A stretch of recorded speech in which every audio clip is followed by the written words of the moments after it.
사랑하는 성도 여러분, 6월 9일입니다. 수요 예배 시간에 저희가 하나님 앞에 나와 하나님께 귀한 예배로 드리시겠습니다. 기도하십니다. 은혜로우신 아버지 하나님 감사합니다.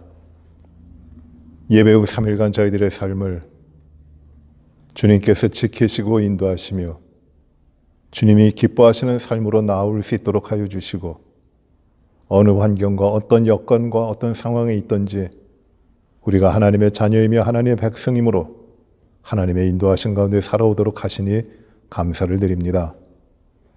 이 3일 저녁에 다시금 주 앞에 모여 귀한 제단을 쌓아드리며 우리를 향하신 하나님의 기뻐하시는 뜻과 온전하신 뜻을 찾고 주의 선하신 주님의 인도하심을 받아 주의 백성으로서의 삶을 또 세워가기를 원합니다.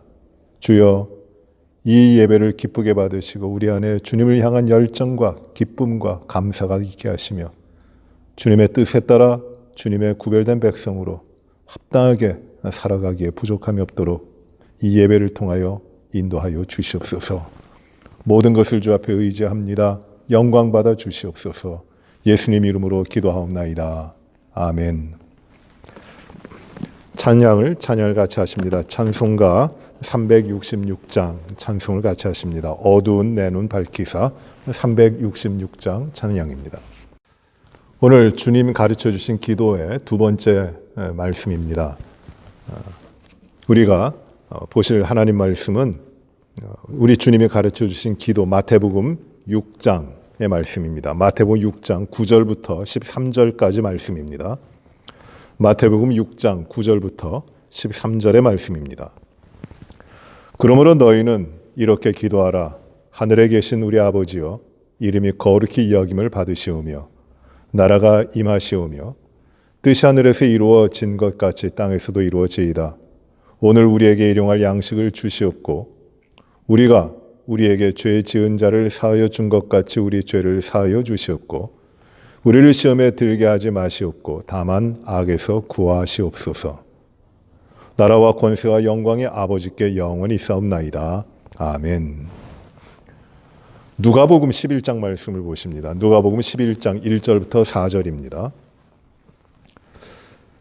예수께서 한 곳에서 기도하시고 마치심에 제자 중 하나가 여짜오되 주여, 요한이 자기 제자들에게 기도를 가르친 것 같이 우리에게도 가르쳐 주옵소서. 예수께서 이르시되 너희는 기도할 때에 이렇게 하라.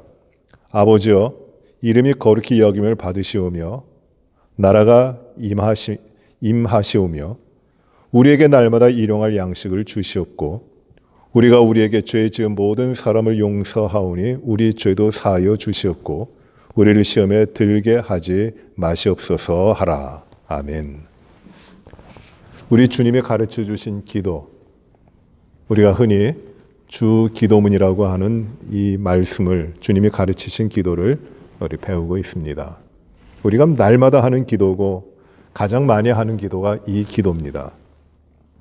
이 기도는 주님께서 아무에게나 가르쳐 주신 기도가 아니라 주님이 다스리시는 주님의 백성들, 주님의 제자들에게 가르쳐 주신 아주 특별한 기도입니다. 이 기도는 다른 어떤 것이 아니라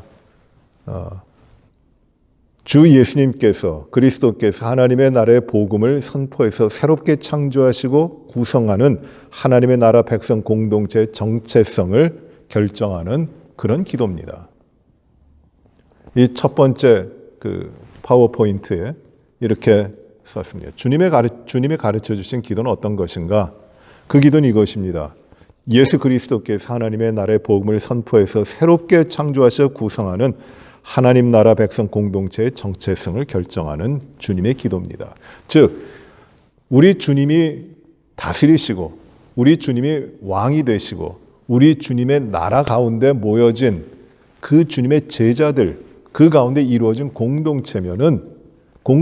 새롭게 변화된 이 주님의 공동체 백성들에게 반드시 해야 되는 그들이 누구이며 그 믿음은 어떤 것이고 그들이 나가야 길은 어떤 것이고 그들의 삶은 어떠한 것이고 이 모든 것을 규정해 놓는 그 기도문이 바로 주님이 가르쳐 주신 기도입니다. 누가복음에 나와 있듯이 누가복음에서는 예수님을 따르는 제자들이 예수님께 나와서 부탁을 합니다. 요한이 제자들에게 기도를 가르친 것 같이 우리에게도 기도를 가르쳐 주시길 바랍니다. 라고 주님께 부탁하는 것이에요. 요청을 합니다. 세례 요한이 그를 따르는 공동체가 있었어요. 세례 요한이 리더가 되는 공동체인데 그 쿰란 공동체라고 이 사해 부근의 그 광야에서 말씀을 묵상하며 오실 메시아를 기다리면서 구별된 생활을 하고 있던 세례 요한과 그 모임입니다. 그 공동체입니다. 그런데 그 모임에 들어와서 그 공동체 일원이 되고 그 공동체의 삶을 함께 살아가도록 하기 위하여는 반드시 그들이 함께 고백하는 공동의 기도가 있었는데 그 기도가 무엇이냐면 바로 그 기도를 세례 요한이 자기의 제자들에게 가르쳐 주었던 것이에요. 그래서 예수님을 따르는 제자가 예수님께 나와서 우리에게도 요한이 제자들에게 가르쳐 준 것과 같이 우리에게도 기도를 가르쳐 주시옵소서. 우리의 삶에 우리의 주님의 제자된 우리들에게 꼭 있어야 되는 것, 꼭 나가야 되는 길, 꼭 가져야 되는 믿음, 우리들의 삶의 가장 중요한 부분들, 그것을 우리에게 가르쳐 주시옵소서. 주님께 이런 요청을 했고 주님은 그 요청에 따라서 주님이 가르치신 기도를 보여주신 겁니다. 가르쳐 주신 겁니다. 그래서 이 주기도문은 하나님의 백성들에게 예수 그리스도를 주로 믿게 된 하나님의 백성들의 삶에 자신들이 누군가 하는 것을 규정하는 정체성을 기준하는 그러한 기도문이고 가장 근본적인 기도가 되는 것이에요. 어떤 공동체에 들어갈 때 그 공동체가 고백하는 조항들이 있고 신조가 있는데 바로 그것이 바로 이 주님이 가르쳐 주신 기도라는 겁니다. 그래서 이 주기도문은 매우 중요합니다. 우리들의 삶에 오늘날까지도 주의 백성들의 삶에 매우 중요한 것이 이 주님의 기도입니다. 그러면 주님의 기도를 보면은 성경에는 주님이 가르쳐 주신 기도가 두 부분이 나와요. 우리가 읽었던 마태복음 6장과 그리고 누가복음 11장에 나오는데 이 내용들이 조금 비슷하지만은 좀 다릅니다. 첫째로 다른 점은 마태복음에 나와 있는 그 기도는 좀 길고 누가복음에 나와 있는 건 좀 짧습니다. 길이의 차이가 납니다. 혹 이 성경을 비평적으로 연구하시는 분들은 공간복음을 연구하는 분들은 이 주기도문을 그 성경의 기록을 가지고 어떤 성경이 먼저고 어떤 성경이 나중에 기록되었느냐 이 편찬에 대한 것, 그 저자에 대한 것을 많이 논의를 하는데 일반적으로 받아들여지고 있는 그 학설인데 그 가장 오래된 성경을 마가복음이라고 봅니다. 마가복음.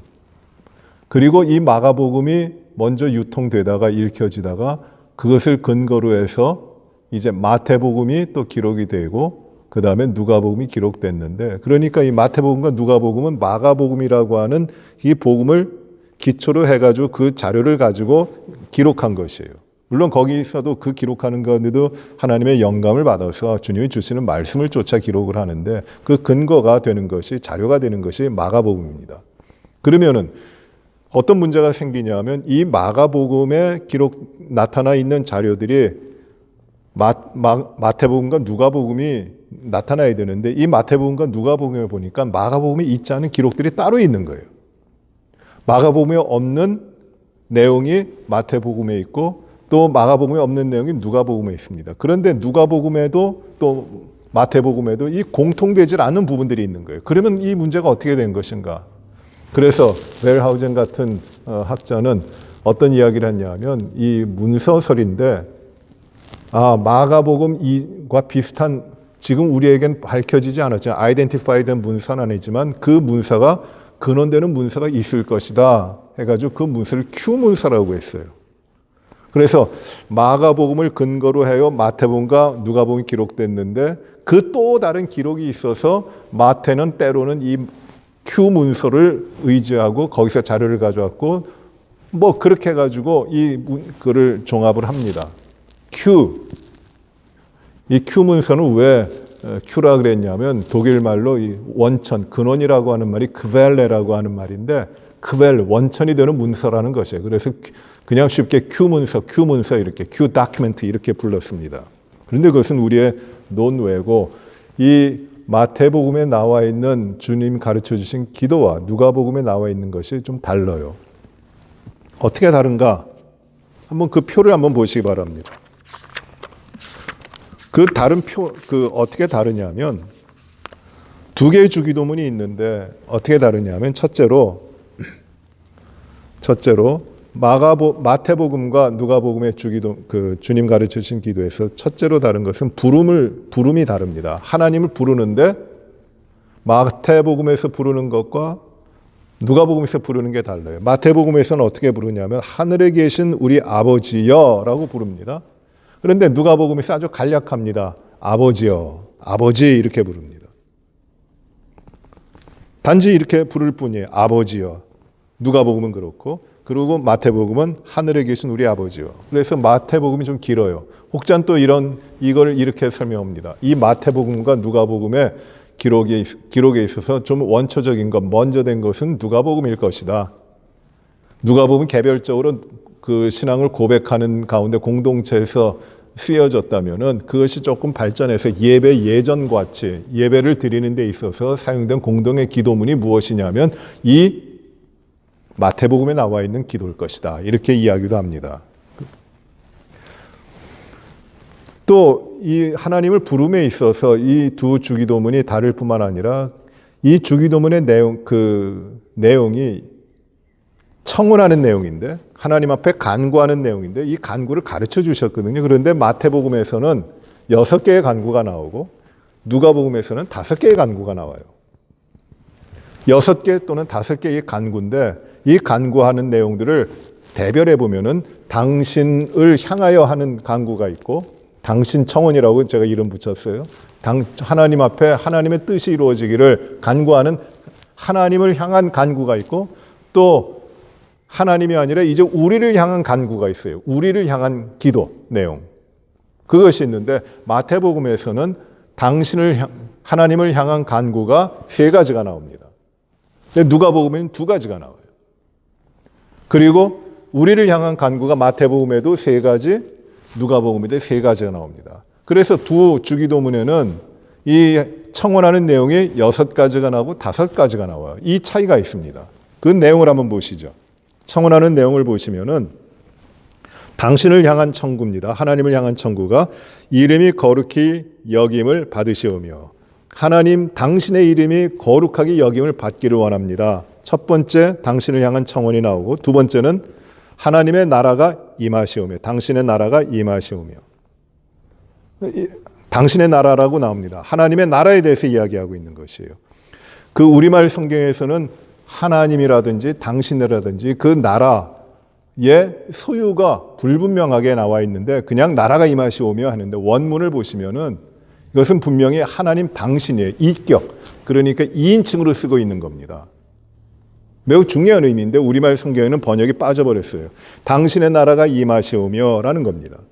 그리고 첫 번째 당신 청원은 당신의 이름이 거룩히 여김을 받으시오며 두 번째는 당신의 나라가 임하시오며 세 번째는 뜻이 하늘에서 이룬 것 같이 땅에서도 이루어지이다. 하나님의 뜻이 하늘에서 이루어진 것 같이 땅에서도 이루어지기를 바랍니다. 라고 하는 청원이 3가지 나와요. 이것이 마태복음의 내용입니다. 하나님을 향한 청원이에요. 그런데 누가복음에 가시면은 이 청원의 내용 가운데 2가지밖에 없어요. 내용도 간단합니다. 첫째로 누가복음에 나오는 청원의 첫째 내용은 이름이 거룩히 여김을 받으시오며 당신의 이름이 거룩히 여김을 받으시오며 두 번째가 나라가 임하시오며 똑같이 되죠. 그러나 세 번째 것이 달라요. 뜻이 하늘에서 이루어진 것 같이 땅에서도 이루어지이다. 이 내용이 누가복음엔 없는 거예요. 이런 차이가 있습니다. 그 다음 단계의 청원이 우리를 향한 청원인데 우리를 위하여 하나님 앞에 청원하는 내용인데 마태복음과 누가복음은 공통적으로 3가지 청원이 나옵니다. 근데 그 내용, 그 문구는 좀 달라요. 첫째, 우리를 향한 청원은 오늘 우리에게 일용할 양식을 주시옵고 우리에게 일용할 양식을 주시옵소서. 두 번째는 우리가 우리에게 죄 지은 자를 사하여 준 것 같이 우리 죄를 사하여 주시옵고, 우리가 우리에게 죄 지은 자를 사하여 준 것 같이 우리를 사하여 주옵소서 하는 청원이에요. 세 번째 청원은 우리를 시험에 들게 하지 마시옵고 다만 악에서 구하시옵소서. 우리를 시험에 들지 않게 하시고 악에서 구하시옵소서라고 하는 우리 청원이 세 개가 나옵니다. 같은 내용인데, 비슷한 내용인데 누가복음엔 어떻게 나오냐 하면, 첫 번째 우리 청원이 우리에게 날마다 일용할 양식을 주시옵고, 두 번째는 우리가 우리에게 죄 지은 모든 사람을 용서하오니 우리 죄도 사하여 주시옵고, 그리고 세 번째는 우리를 시험에 들게 하지 마시옵소서라는 청원입니다. 같은 내용의 청원을 하고 있는데 그 문구라든지 표현이라든지 그 길이가 좀 다릅니다. 이 차이가 있어요. 그 다음에 또 중요한 차이가 무엇이 있냐면 마태복음과 누가복음에 나오는 주님이 가르쳐 주신 기도의 마지막 부분입니다. 마태복음에 나오는 주기도문에는 마지막 부분이 우리말 성경에는 괄호로 되어 있는데, 나라와 권세와 영광이 아버지께 영원히 쌓옵나이다 아멘라고 하는 송령이 있어요. 송령, 닥설러지가 있습니다. 하나님께 영광을 올려드리는 이 송령이 있음으로 해서 기도문이 마무리되는 것이에요. 그런데 누가복음엔 이게 없어요. 그냥 주시옵소서, 우리를 시험에 들게 하지 마시옵소서 하고 끝나버리는 겁니다. 송령이 없어요. 그래서 이 큰 차이가, 이 송령이 있느냐 없느냐도 큰 차이입니다. 원래 이 송령은 예배 가운데 하나님 앞에 기도하면은 그 하나님을 찬양하고 하나님께 영광 돌리는 그 마무리를 하는 것이에요. 하나님께 찬양 올리는 그 찬양의 마무리입니다. 이게 닥살로지라 그럽니다. 이 히브리 말로 독사라는 말이 우리말로는 독사하면 좀 안 좋지만, 이 독사라는 말이 무슨 뜻이냐면 영광이란 말이에요. 하나님께 나타나는 영광, 이게 독사인데 하나님 앞에 영광을 돌린다, 독살러집니다. 이것이 마지막에, 기도 마지막에 있는 송령이라고 되어 있는 것이에요. 주로 이제 예배 가운데 쓰여졌던 것입니다. 그런데 마태복음엔 이 송령이 있지만 누가복음에는 송령이 없어요. 이런 차이가 있습니다. 그러니 마태복음에 나오는 주님 가르쳐 주신 기도와 누가복음에 나오는 주님이 가르쳐 주신 기도가 약간의 차이점이 좀 있는 것이에요. 그것을 우리가 이제 살펴보게 될 것입니다. 그러면 이 주님이 가르쳐 주신 기도의 핵심은 무엇인가? 어떤 핵심을 가지고 있는가? 첫째, 오늘 세 가지 것만 보겠는데요. 첫째는 무엇이냐면 주님께서는 먼저 구할 것을 가르치십니다. 먼저 구할 것. 이 세 번째 파워포인트입니다. 먼저 구하는 것. 주기도문의 중심은 예수님의 중심 메시지인 하나님 나라가 오시는 것, 오는 것에 대해 그것이 바로 주님의 메시지였는데, 주기도문의 내용도 이것과 같다는 것이에요. 우리 주님이 복음 사역을 시작하시면서 첫 번째로 전파하신 메시지가 무엇이냐면 회개하라, 천국이 가까웠다, 하나님 나라가 왔다라는 것이에요. 하나님 나라의 임재함이에요. 이것이 하나님 나라가 임재했다. 왜? 주님이 오심으로 인하여 하나님 나라가 임재했다. 이것이 주님의 메시지입니다. 그러니 회개하라. 하나님 나라의 백성이 되라는 것이에요. 믿고 구원받으라는 것이에요. 하나님 나라의 백성이 되라는 겁니다. 이것이 주님의 사역의 핵심이었다면 주님이 가르쳐 주신 기도도 그 핵심적인 내용이 무엇이냐면 이 하나님의 나라가 오심으로 인하여 우리가 먼저 해야 될 것이 무엇인가에 대한 것이에요. 하나님의 나라가 오기 때문에 우리가 어떻게 할 것인가에 대한 삶을, 그걸 가르쳐 주고 있는 것이 바로 주님이 가르쳐 주신 기도입니다. 그러므로 우리는 주님이 가르쳐 주신 기도를 할 때에는 늘 무엇을 고려하고 무엇을 깊게 생각해야 되느냐 하면 바로 하나님의 나라가 임하고 있음을 기억해야 되는 것이에요. 이 기도를 가르쳐 주시는데 산상수훈 가운데 기도가 가운데 부분에 있거든요. 마태복음 5장, 6장, 7장에 이 주님 가르쳐 주신 기도가 중심에 있어요.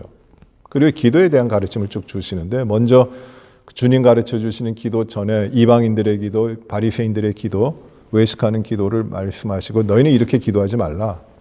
하시고 이제 그 다음에 너희는 이렇게 기도하라고 가르쳐 주시는 것이에요. 그런데 그 기도를 가르쳐 주시면서 마태복음 6장 33절에 보시면 이렇게 말씀하시죠. 너희는 먼저 그의 나라와 그 의를 구하라. 그리하면 이 모든 것을 너에게 더하시리라 말씀을 하십니다. 먼저 그의 나라와 의를 구하라. 과연 무엇을 구하느냐? 먼저 무엇을 구하느냐? 먼저 구해야 될 것이 무엇인가? 하나님의 백성으로 하나님 앞에 기도하는데 그 기도의 내용이 프라이어리티가 어디에 있는가? 그것은 하나님의 나라라는 것이에요. 하나님의 나라가 우리 주님으로 말미암아 임하고 계시는데 그 하나님의 통치가 이루어지고 있는데 그 하나님의 나라를 먼저 구하라는 것이에요. 하나님의 나라가 오셨으니 하나님의 나라에 대하여 먼저 구하라는 것이에요. 우리가 먹고 사는 것, 일용할 양식, 무엇을 입을까, 무엇을 마실까, 무엇을 먹을까, 어떻게 살까, 무엇을 얻을까, 이런 것 구하는 것이 첫 번째가 아니라는 것이에요. 이방인들이 하는 것이 구하는 것이 무엇이냐, 무엇을 먹을까, 무엇을 입을까, 무엇을 마실까 구하는 것이었어요. 잘못된 간구였어요. 우리 하나님의 백성들 먼저 구해야 될 것이 무엇이냐면 하나님의 나라가 오셨으니까 하나님의 나라가 우리 가운데 임하시니까 우리가 구해야 되는 것은 무엇이냐면 하나님의 나라라는 것이에요. 주님 가르쳐 주신 기도에서 분명히 이걸 말씀해 주고 계시는 것이에요. 첫 번째 간구가 나오는데 그 간구가 무엇입니까? 그 간구는 이겁니다. 하늘에 계신 우리 아버지여 라고 부르고 하나님의 이름이 거룩히 여김을 받으시오며 하나님의 이름의 거룩함 그리고 나라가 임하시오며 하나님의 나라가 임하시며 뜻이 하늘에서 이루어진 것 같이 하나님의 뜻이 땅에서도 이루어집니다. 하나님의 나라가 이루어집니다. 하나님의 통치가 이루어집니다. 이걸 구하라는 것이에요.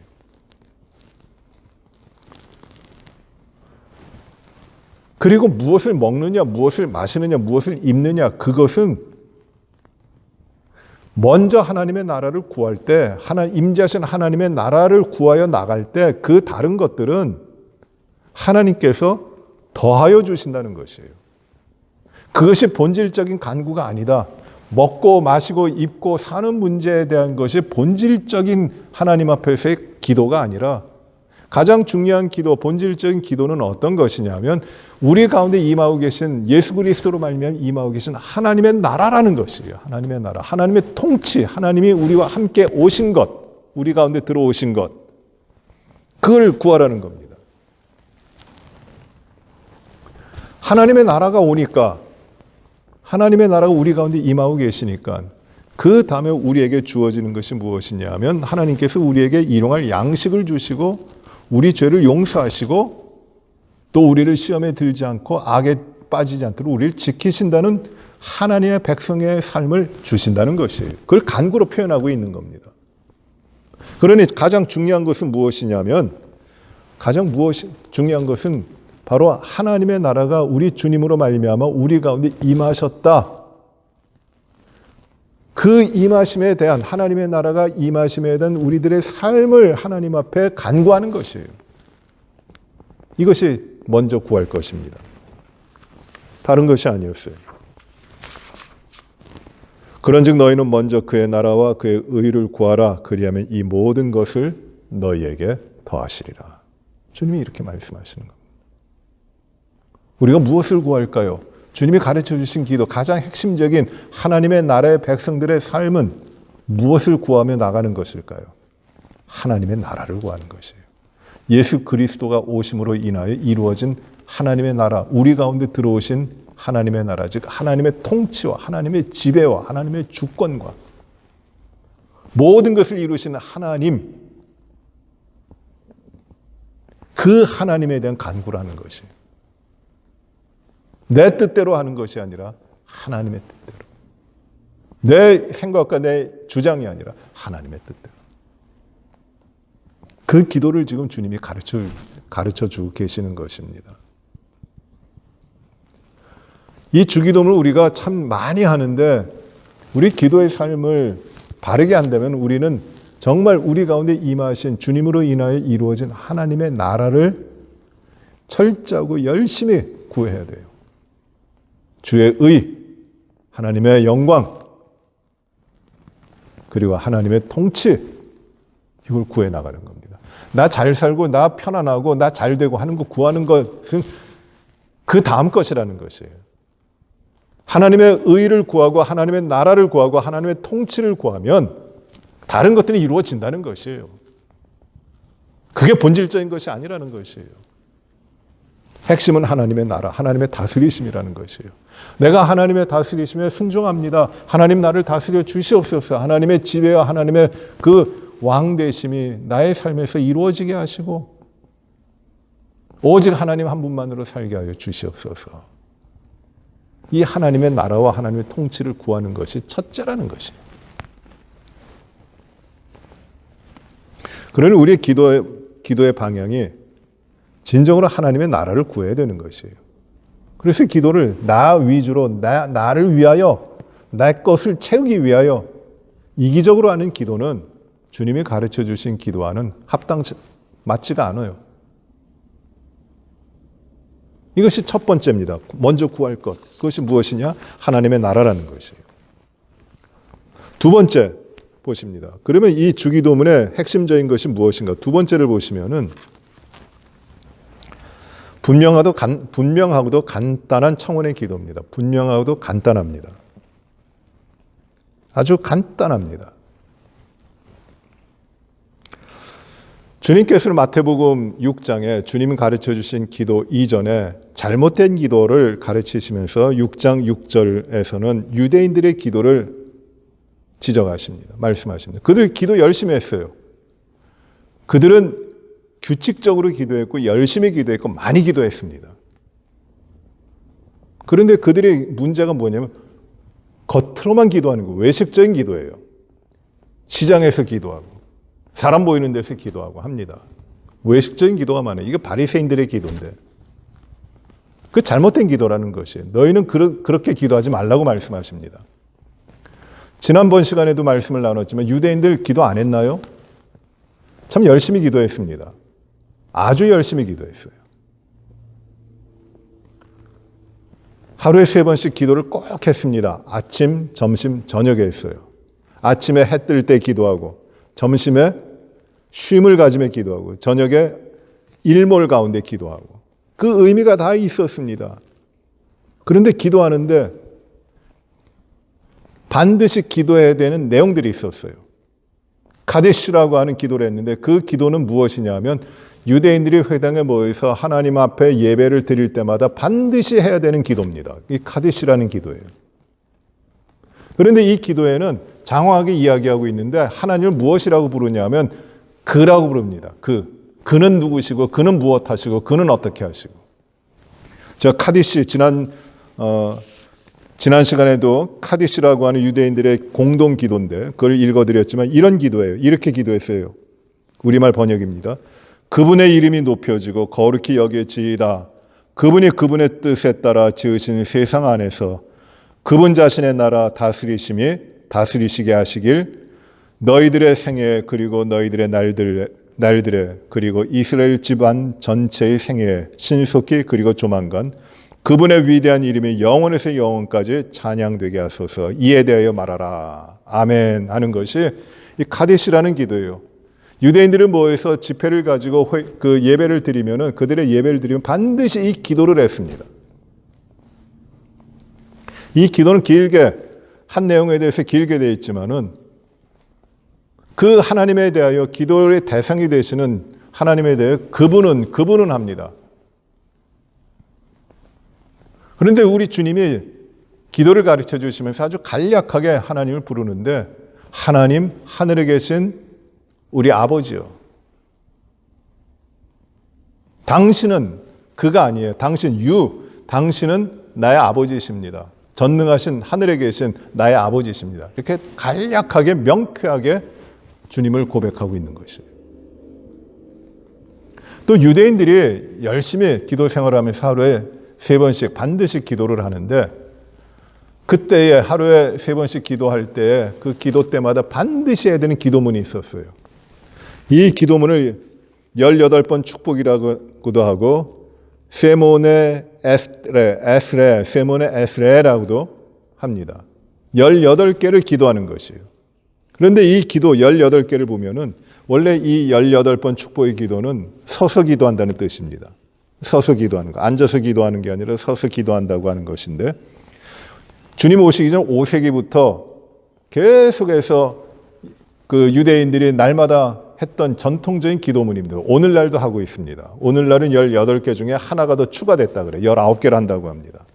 이 기도 18개 그 기도문의 시작은 누가 했냐 하면 주님 오시기 500년 전에 그 에스라, 율법학자 에스라를 통하여 이 기도문이 완성되었다 그래요.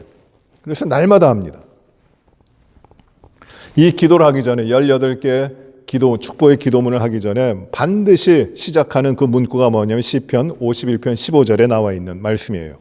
주여 내 입술을 열어 주소서, 내 입이 주를 찬송하여 전파하리이다.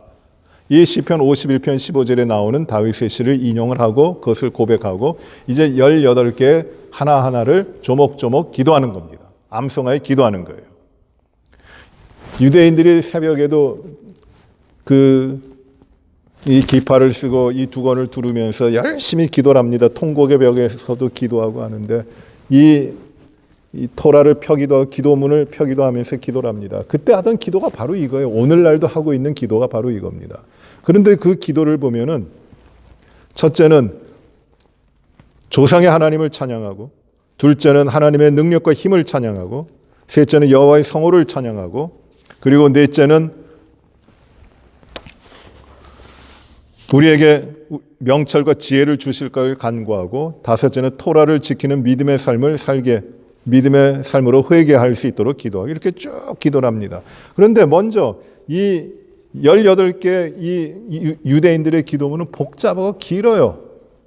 그리고 그들은 하나님을 멀리 있는 하나님으로 보고 그렇게 찾고 있습니다. 그리고 자신들의 간구가 먼저 나와요. 우리에게 이걸 주시고 우리에게 뭐를 하시고, 그 다음에 뒷부분에 간구에 가가지고 하나님의 영광이라든지 하나님의 찬양이라든지 그거를 이야기하고 있어요. 그게 유대인들의 일상적인 기도문이었습니다. 그런데 주님은 이 모든 기도문들을 변화시키시는 것이에요. 간략하게, 크게 말해서 주님의 가르쳐주신 기도는 4개의 청원으로 되어 있어요. 주님의 하나님을 향한 청원 3가지인데 그걸 하나로 묶고, 하나님 나라가 오므로 인하여 오물 청원하는 겁니다. 가장 중심적인 것이에요. 그를 하나님의 오심을, 하나님의 나라가 임하심을 청원하는 것이 첫 번째 간구고, 두 번째는 그에 따른 일용할 양식과 죄에 대한 용서와 사탄과 악으로부터의 보호해달라고 하는 간구를 하는 것이 아주 간략하고 명쾌하게 하고 있는 겁니다. 유대인들은 말을 많이 하고, 그리고 자신을 나타내는 기도를 했어요. 외식하는 기도를 했습니다. 그리고 이방인들은 중언부언하는 기도를 했어요. 이를 복잡하게 하는 것입니다. 말을 많이 하고, 말을 복잡하게 하고, 또 말 한 말을 또 하고 또 반복적으로 하는 것, 의미 없는 말을 계속적으로 하고 또 하고 반복하는 것, 주문을 외듯이 하는 것, 이게 중언부언이에요. 그런 거 하지 말라. 실제로 유대인들의 기도의 삶에서 그렇게 돼 있었거든요. 그런데 주님은 그렇게 기도가 아니라 기도를 가르쳐 주시면서 아주 간략하게 명쾌하게 그 내용을 정리해 주신 것이에요. 그의 나라와 그 의를 구하라. 나머지 것들은 하나님이 더하여 주신다. 그리고 하나님을 향한 간구, 그리고 우리들을 향한 간구를 아주 간략하게 요약해 주신 겁니다. 이것이에요. 그러니 우리가 주님이 가르쳐 주신 기도를 할 때 오늘날 우리가 가지고 있는 주기도문이 길지 않은데 이 짧은 기도를 그저 의미 없이 반복적으로만 외우고 암송한다면은 그 뜻을 헤아리지 않고 새기지 않고 그냥 암송하는 기도로 끝난다면 우리는 유대인들이 또 이방인들이 했던 잘못된 기도, 중언부언하는 기도, 외식하는 기도와 다를 바가 없는 것이에요. 우리는 이 주님의 기도를 깊게 생각하며 하나님의 나라가 우리에게 임하심으로 인하여 우리에게 주실 하나님의 축복을 간구하는 겁니다. 이게 주님이 가르쳐 주신 기도예요. 세 번째로 마지막 슬라이드, 마지막 파워포인트인데 주님 가르쳐 주신 기도는 신앙 고백입니다. 신앙 고백이에요. 이건 기도를 가르쳐 주셨어요, 분명히. 이렇게 기도하라고 기도를 가르쳐 주셨는데 그 기도의 내용의 시작을 무엇이라고 하느냐 하면 하늘에 계신 우리 아버지여, 누가복음에서는 아버지여 이렇게 하잖아요. 기도할 때 이렇게 부르라는 겁니다. 그 단지 하나님 하고 부르는 게 아니라 하늘에 계신 우리 아버지여, 아버지여라고 부르는 것이에요. 아버지여라고 부르는 것이 그냥 지식으로 이루어지는 것이 아닙니다. 나의 아버지이십니다. 그 아버지는 하늘을 다스리시고 하늘에 계시는 주권자 되시는 나의 아버지, 그 믿음에 대한 고백이에요. 하나님에 대한 서술이 아니에요. 주님 가르쳐 주신 기도는. 하나님에 대한 나의 신뢰와 나의 믿음, 그것을 고백하는 것이 주님 가르쳐 주신 기도입니다. 하나님에 대해서 하나님이 이런 분이고 하나님이 이런 분이고 하나님이 이렇게 하시고 하는 그 내용을 describe 한다면, 서술한다면 그 내용을 굉장히 많이 쓸 수 있어요. 책을 몇 권으로도 씁니다. 그러나 책의 내용이 많다고 그것이 내 것이 되는 것이 아니에요. 그것을 내가 믿고 그 믿음대로 살아가느냐 하는 것이 중요한 거죠. 그것이 믿음이에요. 믿음은 믿는 것으로 끝난다고 생각되지는 않는 것이에요. 믿음은 믿는 대로 사는 것이에요. 내가 이걸 믿기 때문에 나는 이렇게 고백합니다 라고 하는 것이 우리의 신앙 고백, 사도신경과 같은 신앙 고백입니다. 우리 주님께서도 사람들이 나를 누구라 하느냐 물어보잖아요. 그랬더니 제자들이 와서 대답합니다. 사람들이 주님을 누구라고 합니다. 엘리야라고 합니다. 뭐 세례 요한이라고 합니다. 뭐 선지자 중에 하나라고 합니다. 여러 대답을 합니다. 그건 사람들의 이야기예요. 거기에 대해서 주님이 제자들에게 다시 무엇이라고 말씀하시고 물어보십니까? 그러면 너희는 나를 누구라고 하느냐? 그래, 사람들이 나를 누구라고 하고 선지자 중에 하나라고 하고 엘리야가 다시 왔다고 하고 여러 이야기를 하는데 다른 사람의 이야기가 아니라 다른 사람들이 말하고 있는 내가 아니라 너는 나를 누구라고 믿느냐 하는 것이에요. 너는 나를 누구라고 고백하느냐? 이 신앙 고백을 하라는 것이에요. 주님이 가르쳐 주신 기도는 제 고백이에요. 믿는 자들의 고백입니다. 아무리 지식을 많이 가지고 있어도 그것이 내 믿음이 되지 않아 내가 고백할 수 없다면 그 지식은 아무 소용이 없습니다.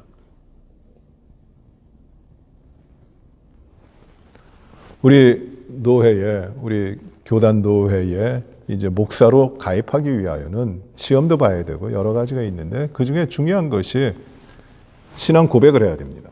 신앙 고백서를 제출하고 그 고백을 공동회 앞에서, 노회 앞에서 고백을 해야 됩니다. 그런데 어떤 분이 신앙 고백서를 써서 고백을 하는데 그 고백서 내용이 아주 잘 썼어요. 신학적인 내용이 완벽하고 뭐 문장도 기가 막힙니다. 글을 잘 쓰는 분이었어요. 하나님은 뭐 시적으로 표현을 합니다. 뭐 굉장히 잘 썼어요. 그런데 의문이 생겨요. 하나님에 대해서 이야기는 많이 했는데 자기가 그걸 믿는다는 내용은 하나도 없어요.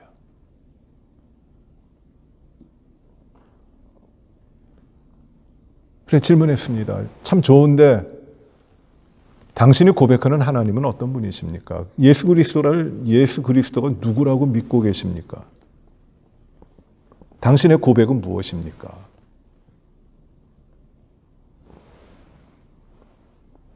여러분, 믿음의 지식은 얼마든지 가질 수 있어요. 그러나 그 믿음의 지식이 나의 믿음의 고백이 되지 않으면 아무 소용없어요.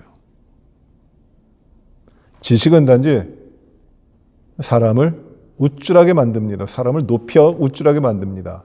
영어 성경은 이거 팝업시킨다 그랬어요. 지식은 팝업시킨다. 팝이라는 말이 뭐냐? 강냉이를 튀기면은 이 터지죠. 이게 팝 되는 건데, 팝업 되는 거, 팝업 되는 건데, 터지고 나면 아무것도 없는 거예요. 부풀러 터지는 것이에요. 실체가 없어져 버리는 것이. 지식은 그런 거란 것이에요. 많아서 좋은 것 같은데 그것이 많아지면 터져버려요. 주님이 기도를 가르쳐 주실 때 너희는 이렇게 기도하라고 하면서 첫 번째로 말씀하신 것이 무엇이냐면 하나님을 부르는 것이에요. 하늘에 계신 우리 아버지요. 이것은 그냥 믿는 겁니다. 나의 신앙 고백입니다. 하나님이 하늘에 계신 모든 걸 다스리시는 주권자 되시는 하나님이신데 그분이 나의 아버지십니다. 나는 하나님의 자녀입니다. 이걸 고백하는 것이에요.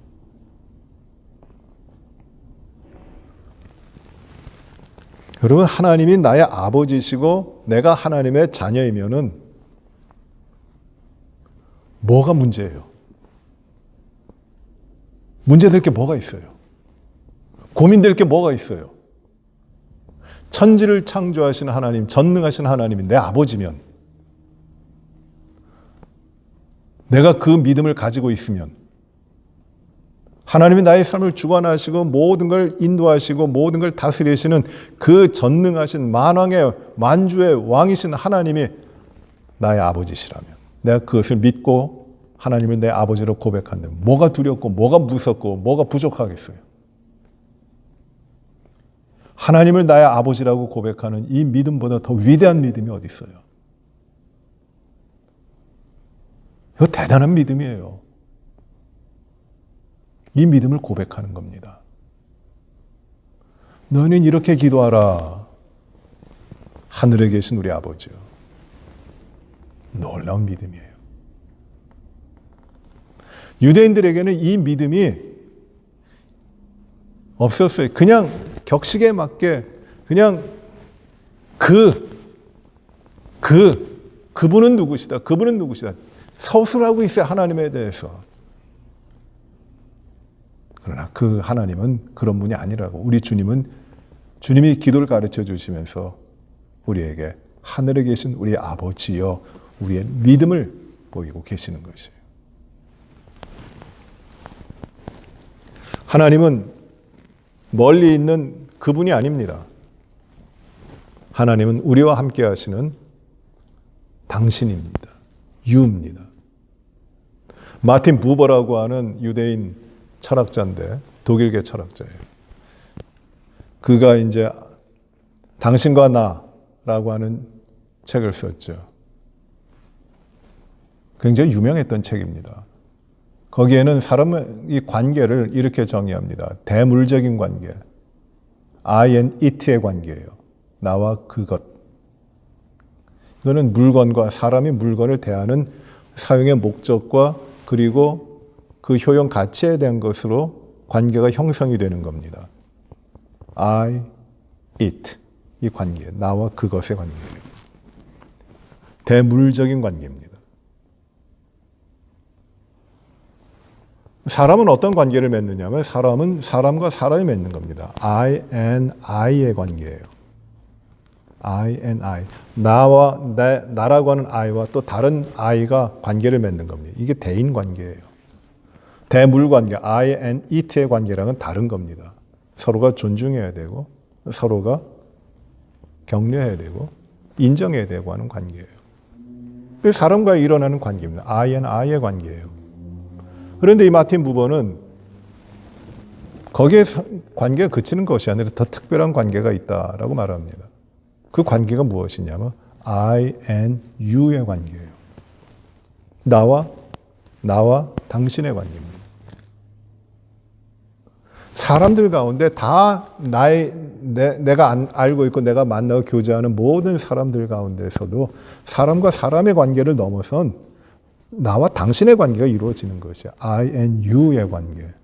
아주 특별한 사람이고 다른 누가 이 사이에 들어올 수 없는 긴밀한 관계이고 빼앗길 수 없는 아주 친밀한 관계 가운데 있는 겁니다. I and you. 내가 누군가를 향하여 당신이라고 부르면은 이것은 그 관계는 너무나 가깝고 특별한 겁니다. 모든 사람이 나의 당신이 될 수는 없습니다. 아주 한 사람, 특별한 사람. 그 사람이 나의 당신이 되는 것이에요.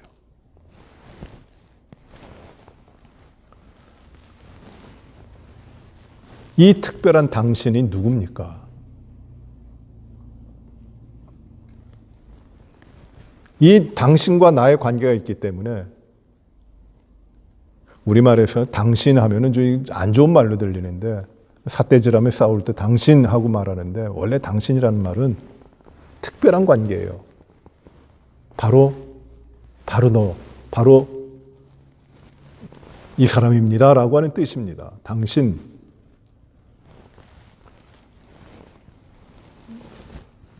주님이 가르쳐 주신 기도에서 하나님은 그 사람이 아닙니다. 나와 당신이에요. 아주 특별한 관계입니다. 그래서 하나님을 무엇이라고 부릅니까? 하늘에 계신 우리 아버지요. 저는 이 아버지라는 하나님을 아버지라고 부를 수 있다고 하는 것이 얼마나 귀중한 것인가에 대한 것 정말 뼈저리게 느끼고 다른 어떤 신앙이 무엇을 가지고 사람의 신앙을 측정할 수는 어느 정도 신앙이 되는지 측정하기는 어렵겠지만 저는 적어도 이렇게 믿어요. 하나님 앞에 기도하며 하나님 앞에 나아갈 때 하나님을 향하여 아버지라고 부를 수 있는 사람은 믿음 있는 사람이에요. 어떻게 감히 하나님을 아버지라고 부르고 알지도 못하는 그분을 향하여 아버지라고 부를 수 있습니까? 영접하는 자 곧 그 이름을 믿는 자들에게는 하나님의 자녀가 되는 권세를 주셨다고 하시는데 하나님의 자녀가 된다고 하는 것이 바로 하나님의 아버지라고 부를 수 있는 것인데 이걸 가리켜 권세라 그러셨어요. 그 권세를 주셨다는 것이에요. 여러분 하나님을 불러보세요. 하나님 아버지. 얼마나 특별합니까? 내가 하나님의 자녀가 되는 것이에요. 그러면 하나님 나의 아버지요. 어떤 사람도 어떤 누구도 하나님을 옆집 아저씨라든지 이렇게 생각하지 않아요. 하나님은 나의 아버지이십니다. 이건 지식이 아니에요. 이건 나의 고백이에요. 나의 진실된 고백이에요. 우리 주님이 기도를 가르쳐 주시면서 우리의 기도는 무엇인가? 어떻게 기도해야 되는가? 그 첫 번째로 가르쳐 주시는 것이 하늘에 계신 우리 아버지요. 누가복음에서는 아버지요. 아버지 이렇게 부르는 겁니다. 하나님이 나의 아버지십니다. 그래서 이 기도는 간과하는 내용이 무엇이냐 보다도 먼저는 이 주님이 가르쳐 주신 기도는 무엇이냐? 주님 앞에 자녀로 서는 것이에요. 내가 주님의 자녀라고 하는 것에 대한 확신과 믿음이 있는 것이에요. 그렇기 때문에 기도하는 겁니다. 하나님의 자녀로. 이 내용은 다음 시간에 계속해서 보도록 하겠습니다. 오늘 말씀을 정리하겠습니다. 이 주님이 주신 기도는 이 예수님의 제자들, 믿음의 공동체의 정체성을 나타내주는 가장 중요한 겁니다. 이 주님이 가르쳐 주신 이 기도 가운데 먼저 구해야 될 것을 보여주십니다. 먼저 구해야 될 것이 무엇이에요? 하나님의 나라가 오셨다는 것이에요.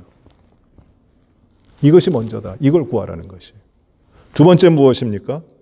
두 번째는 이 주님이 가르쳐 주신 기도는 분명하고 명확하고 간략합니다. 복잡하지 않아요. 중언부언하지 않아요. 외식하는 기도가 아니에요. 그래서 유대인들의 기도, 이방인들의 기도와는 다릅니다. 주님이 이 주님의 가르쳐 주신 기도를 했고 세 번째로 오늘 강조한 내용이 바로 주님이 가르쳐 주신 기도는 나의 신앙 고백이다. 나의 믿음의 고백이다. 라고 하는 겁니다. 우리가 날마다 예배마다 모임마다 이 주님이 가르쳐 주신 기도하시는데 우리 가운데 임하신 하나님의 나라에 내가 어떻게 나아가고 이 하나님의 나라를 내가 어떻게 받아들이고 내가 이 하나님의 나라의 백성으로 어떻게 살아가고 그 하나님의 백성들에게 주시는 축복이 무엇인지를 깊게 깨닫고 진실되고 진정한 기도를 주님이 가르쳐 주신 대로 우리가 하게 되기를 바랍니다. 다음 시간에는 첫 번째 간구의 내용에 대해서 하늘에 계신 우리 아버지여 매우 중요한 내용인데 이 말씀을 나누도록 하겠습니다. 기도하시겠습니다. 은혜로우신 아버지 하나님 감사합니다.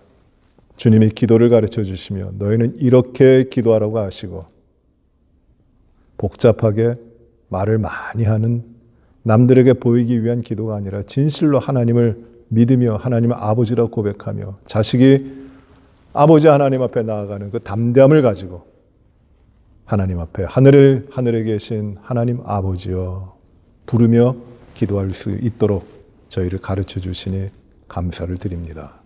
하나님 아버지 무엇을 구해야 될까요? 우리는 우리의 필요와 우리의 목적을 위하여 간구할 때가 많지만 그러나 주님은 하나님의 나라가 너희 가운데 임하여 있으니 하나님의 나라를 구하라고 먼저 우리에게 가르쳐 주시는 것을 봅니다. 다른 모든 것들은 너희에게 더하여 주실 것이라고 약속해 주셨습니다.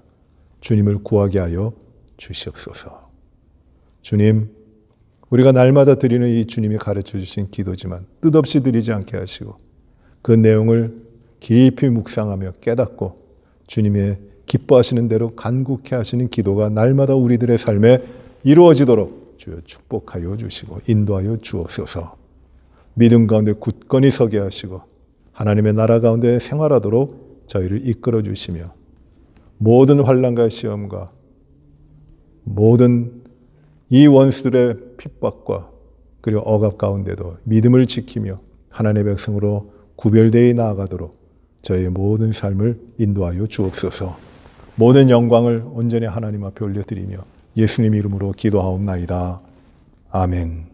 하늘에 계신 우리 아버지여 이름이 거룩히 여김을 받으시오며 나라의 임하옵시며 뜻이 하늘에서 이루어진 것 같이 땅에서도 이루어지이다. 오늘날 우리에게 일용할 양식을 주옵시고 우리가 우리에게 죄 지은 자를 사하여 준 것 같이 우리의 죄를 사하여 주옵시고 우리를 시험에 들게 하지 마옵시며 다만 악에서 구하옵소서. 대개 나라와 권세와 영광이 아버지께 영원히 싸움나이다. 아멘.